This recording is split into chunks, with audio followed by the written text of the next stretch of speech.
to the Konrad-Adenauer Foundation, distinguished guests, ladies and gentlemen, hamjambo, hamjambo tena.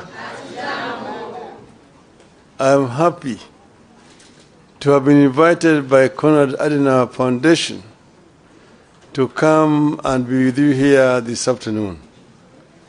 Dankeschön. That means thank you very much.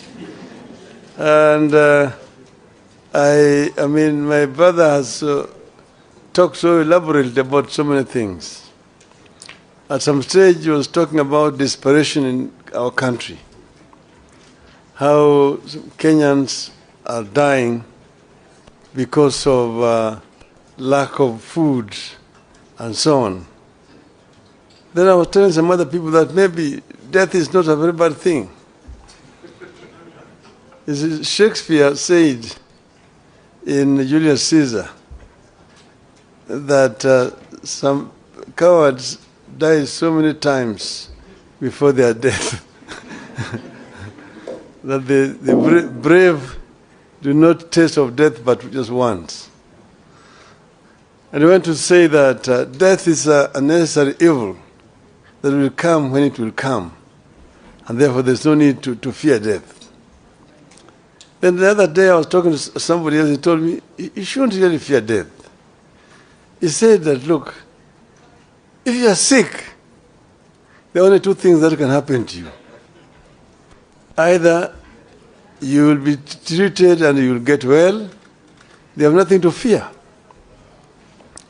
But if you don't recover, then you will die. If you die, there's nothing to fear. Why? Because you will either go to heaven or to hell. If you go to heaven, there's nothing to worry about. You will be okay. Even if you go to hell, there's nothing to worry about. You'll find so many of your friends.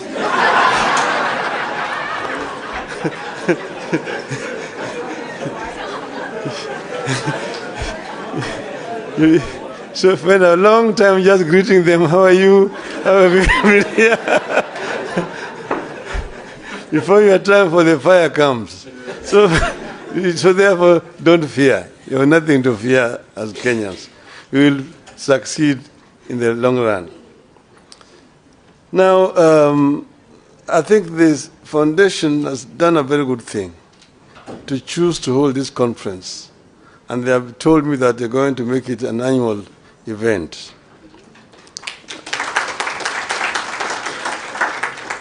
So it is my real pleasure to speak to this distinguished audience at a time the country is undergoing profound challenges with no end in sight. My task is to share with you the alternative economic pathways proposed by Azimio la Umoja One Kenya Coalition Party for the people of Kenya. I will do that with pleasure. But before I do that, let me thank the Konrad-Adenauer Foundation, Stiftung, as it's called in German, for putting together this conference on the subject of transforming a nation. It is proper that a foundation that bears the name of the man who presided over the reconstruction of Germany after the Second World War should get us together so that we can discuss our own reconstruction. I happen to have been in Germany during its days of reconstruction and transformation, and I can say two things without fear of contradiction. First, transforming a nation takes hard, dedicated, and honest labor of leaders and citizens. Secondly, no nation is beyond reconstruction and transformation. All it takes is leadership. And I arrived when the war had ended, the Marshall Plan had been introduced, and the work of reconstruction was in its second phase.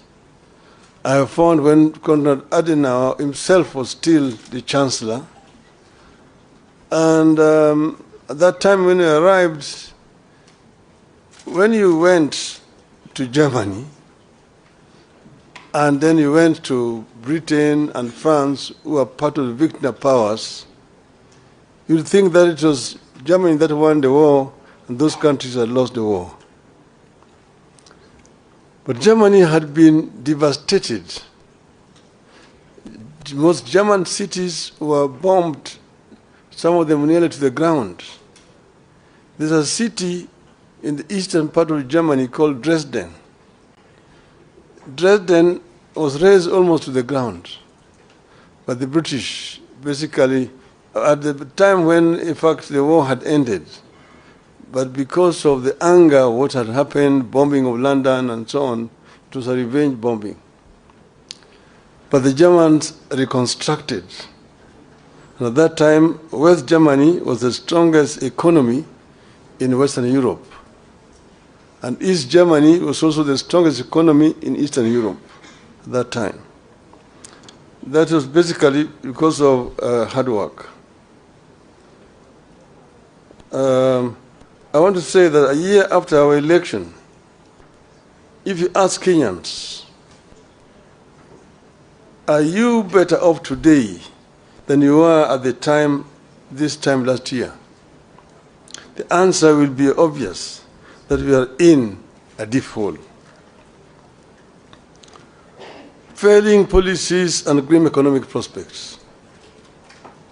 There is a devastating loss of trust and confidence in our economy, our financial markets, and our government. We are caught in a cycle where reduced spending power leads to loss of jobs, which leads to even less spending, where the people can't borrow because rates charged are too high, yet lack of borrowing slows growth and leads to even less credit. Credible data collected and published by the government confirms all this grim news. And this meeting is taking place as a day after the State of the Nation address by the President. I'm going to try to answer some of the things that he said yesterday. But this is not a response. At the Hustler Fund, which was supposed to support households and micro enterprises, default on payments at a higher rate than those at the commercial banks, SACCOs, and microfinance. Out of the Hustler Fund's outstanding, that is 10.2 billion shillings worth of loans in the last 9 months, 29% is deemed to be portfolio at risk, implying it has not been serviced by the borrowers as per agreed schedule. This means that borrowed amounts worth about 2.9 billion shillings in Hustler Fund loans fall in the category of non-performing loans. Job cuts are back to the rate where they were during the COVID. According to the CBK survey, more than a quarter of chief executives expect to cut jobs before the end of the year because of increased operating costs and softening demand for goods and services, setting up families for a gloomy festivities period. The Central Bank of Kenya is the survey that targeted CEOs of more than 1,000 private sector firms through online questionnaires shows that 26.3% of those surveyed expect to cut their workforce between now and the end of the year, while 63.5% will not be hiring any new staff. At the Nairobi Securities Exchange, some 6,256 foreign investors fled in the last 9 months. This is 42% of foreign investors in the country. This exodus is a result of the rapid but unstable tax policies that are scaring away foreign investors and leading to low revenue collections. In October, the same National Security Exchange was ranked the worst performing African banks in the first 9 months of the year in dollar returns. Investors prefer a country with a stable taxation policy, a stable currency, and a growing economy. The current regime is changing tax policy frequently, mismanaging the shilling, and weakening economic growth. Kenyans are ditching mobile payments. A number of local SMEs using payment methods such as pay bills and Lipa na Mpesa are now asking their customers to use cash when paying for goods and services to avoid taxation. Fuel consumption fell rapidly between January and June, dropping to the lowest levels in the more than 5 years. Up to 85% of firms are not paying corporate taxes. At least 8 in 10 companies in Kenya did not pay taxes on earnings last financial year. This signals a tough economic environment that hit sales, prompting some businesses to scale down operations. The Kenya Revenue Authority, KRA, missed its revenue target for the first quarter of the current financial year by 79 billion Kenya shillings. Of course, the story of the Kenya shilling on a free fall bears no repeating. It is obvious to everybody. From 120 to the dollar to now 159. I could go on and on, but I beg to stop there so that we can get into what Azimio thinks. The fact is, many Kenyans are both anxious and uncertain of what the future holds. The country is going through a recipe of policy mistakes, failures, and shortcomings served in an authoritarian, paternalistic leadership style. Nobody in government cares about building broad public support around these programs. Everything is forced down everyone's throats. In the run-up to 2022 election, we warned that the sectors of every economy are intertwined, and you cannot benefit one sector by denying the other. We warned that Kenya Kwanza was never going to help the hustlers by robbing the rich and the middle class. In the wake of the Finance Act of 2023, we warned that no nation can ever tax its citizens into prosperity. We are concerned that it is getting too late to change the course. We fear that consequences of the foundation laid in the first year of this administration could linger for years if nothing is done. Our country could lose the competitive edge that it has always had in the region and sub-Saharan Africa. This bad situation could easily get out of hand. What is to be done? For us in Azimio, reduction in the cost of living is a priority economic imperative. This will be achieved by providing some basic relief to citizens, including reduction of taxes and stimulating production. To release resources to achieve these objectives, government must cut the budget by an estimated 500 billion shillings. The current policies have hit low-income families particularly hard. These are the same low-income families that the administration promised to lift up. These families spend more than 40% of their income on food. They deserve and require relief. In particular, we must cut fuel taxes and raise social welfare payments.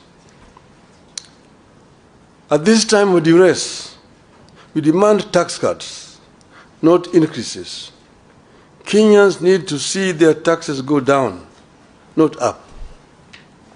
We believe the current taxation regime is not sustainable. We warned at the beginning that beyond a certain point, increasing taxes leads to lower collection. It has become real as Kenya Revenue Authority misses one revenue target after another. Tax on fuel is up, but fuel levy collection is down. We were doing this as a result of our experience when we formed government under NASA. Under NASA, we found an economy that was stagnant, and the growth was negative. Revenue collection was very low, and the Paris Club had actually clamped down on the government. So the government was actually just limping. And when we came into government, what we did was to address the two sides of the balance sheet, income and expenditure. We found out the government was collecting 200 billion shillings of all that was being collected. We looked at the sources of revenue, customs duty, income tax, the VAT, and so on. And then the other side, expenditure, how they were procuring. You looked at revenue officers, those officers in the customs, in the income tax department, in the VAT, and procurement officers in all the ministries. They were the boys in town. They're the ones who are buying apartment blocks in town, the ones who are driving the latest models of cars, Mercedes, Toyota, what have you. They're the ones who are building castles in rural areas. They're the ones who are building high-rise buildings in village markets. If you did a lifestyle audit, you're able to catch them. And we did lifestyle audits and caught very many of them. We sacked some we sent to jail. And all of a sudden, revenue rose up. From 200 billion shillings, within the 6 months from January to June, we went up by 100 billion shillings. We collected 300 billion shillings. So we said, the answer is not to increase taxes, but to spread out, widen the net, and lower the taxes, and we get more revenue. The following year, it went 500 billion, 700 billion, 900, we reached $1 trillion. We were able to finance most of our budget from local resources without having to borrow from donors. 95% of our development expenditure was coming from local revenue. And that's why we were advising the inadvisable that you don't have to increase taxes to get revenue. Procurement, because you can raise revenue, but it all just goes into people's pockets. We found that under Moi, there was a procurement law which says that any item above 100,000 shillings had to procure competitively. In other words, you have to advertise in at least 3 newspapers. And there must be at least 3 bidders. and you procure competitively. Each and every ministry has a procurement officer seconded from the treasury who was in charge. We found that each procurement officer had 3 companies registered. And there was a kind of a cartel and a collusion. The one in Ministry of Finance is supplying Ministry of Education. The one in Education is supplying health. One is health is supplying roads. One road is supplying agriculture. And if you are the tender, there will be 3 companies. All those 3 belong to one person. And of course the building, the commission, which is shared among various commission officers. An item that's supposed to be procured at 100,000 shillings goes for 5 million shillings. And that's where the money is being lost. These ones, again, we did lifestyle audit. We sacked some of them. We jailed some of them. The government was now procuring competitively. And that is how we manage that economy. So you need to stimulate production. Interest rates need to come down in order to stimulate economic activity. This is particularly urgent and critical, given that in the Finance Act of 2023, the regime is pursuing higher spending and taxes for the next 2 years. Businesses will obviously pass the costs to consumers, worsening the cost of living further. We needed to invest in direct relief to individuals through programs that put money directly into the people's pockets. Which is why we asked the Kenya Kwanza to continue with and expand the Kazi Mtaani program. And it can be expanded the way we did it ourselves there, Kazi kwa vijana, to the rural areas as well.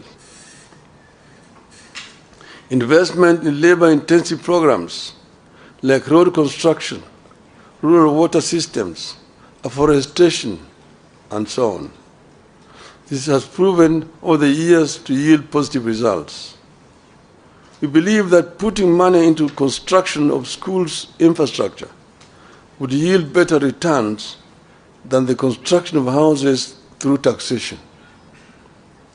Kenyans deserve a raise in the average minimum wage.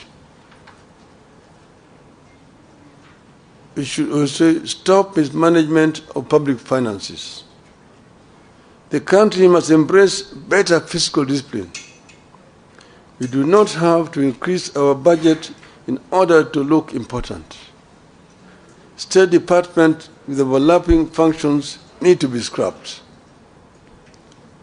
Why do we have coordination of international development partnerships at both the Deputy President's Office and the Ministry of Foreign Affairs, complete with budget lines, while the National Treasury also runs an external resources department?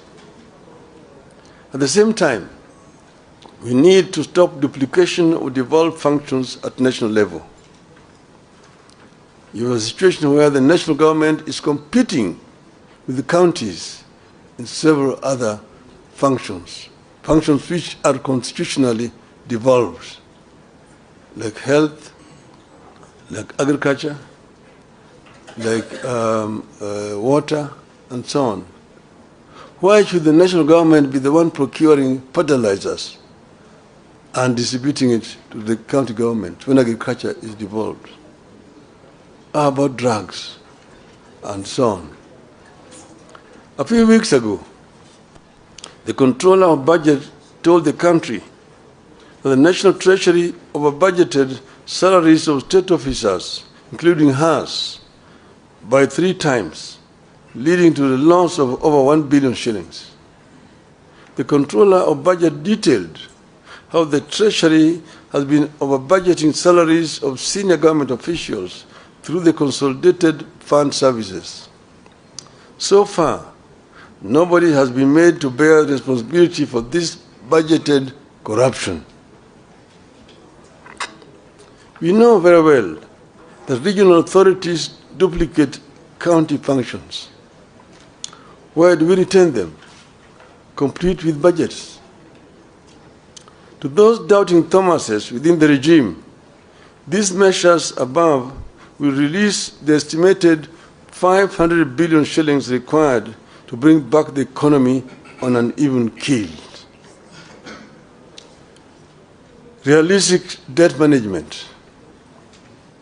Currently, Kenya is caught in a debt rut where it has resorted to borrowing more to repay debt. It makes no sense to us to borrow more to repay debt when debt is already too high. It amounts digging when you're already in a deep hole.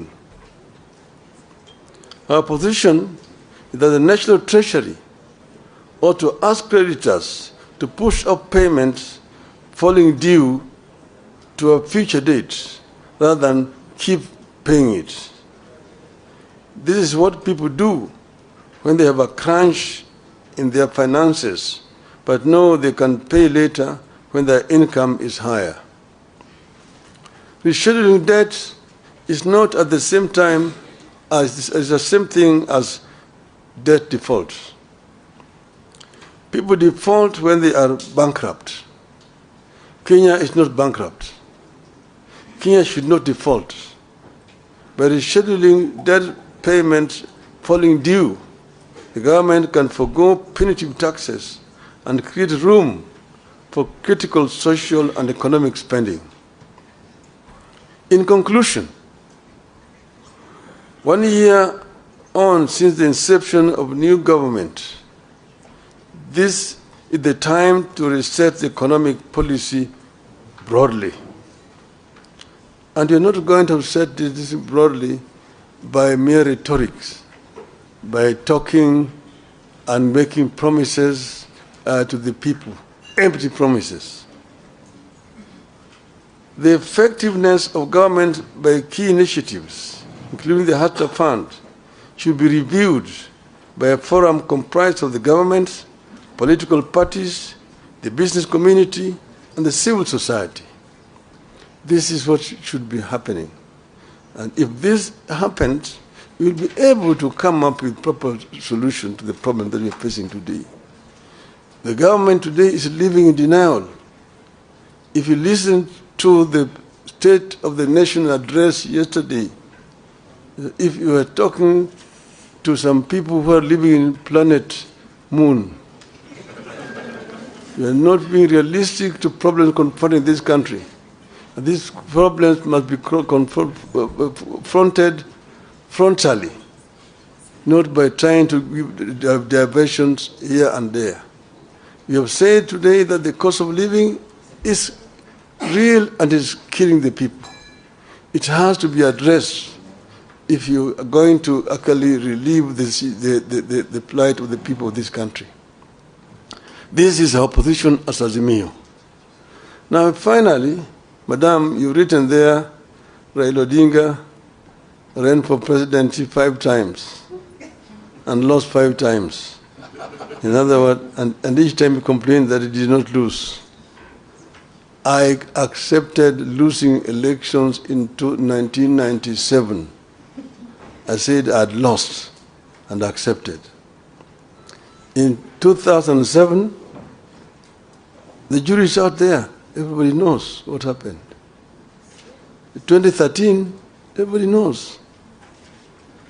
2017, people know. 2022, some of you are around in the country. The so-called Independent Election and Boundary Commission had 7 commissioners. Out of those 7 commissioners, 4 said no. 3 are the ones who said yes. But 4 said no. And they even have come before the Kalonzo team and have said no. And they have said that the chairman erred, that up to now he has not published the results of the elections in accordance to the law. And to me, they say that 4 is bigger than 3.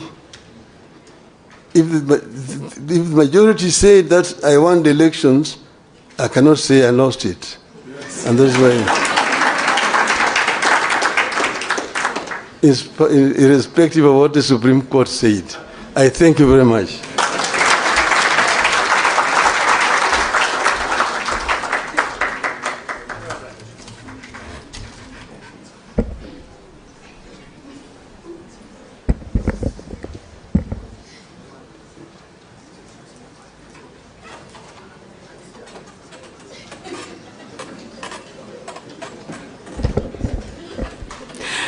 Another round of applause for our guests this afternoon.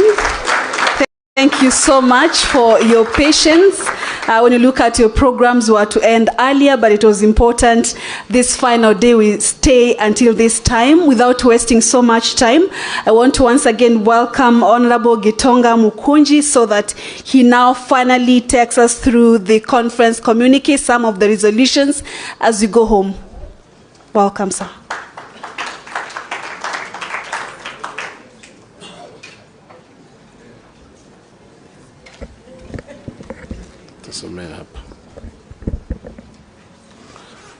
All right, thank you very much. Before I read the communique, I have seen some members of parliament who have joined us, and I would like to recognize them. I have seen Honorable Jared Okello. Please just wave to the congregation. That is a member of parliament, Ndio. I have also seen Honorable Junet Mohammed. He is a minority whip and the member of parliament, Suna East. I want to read the communique.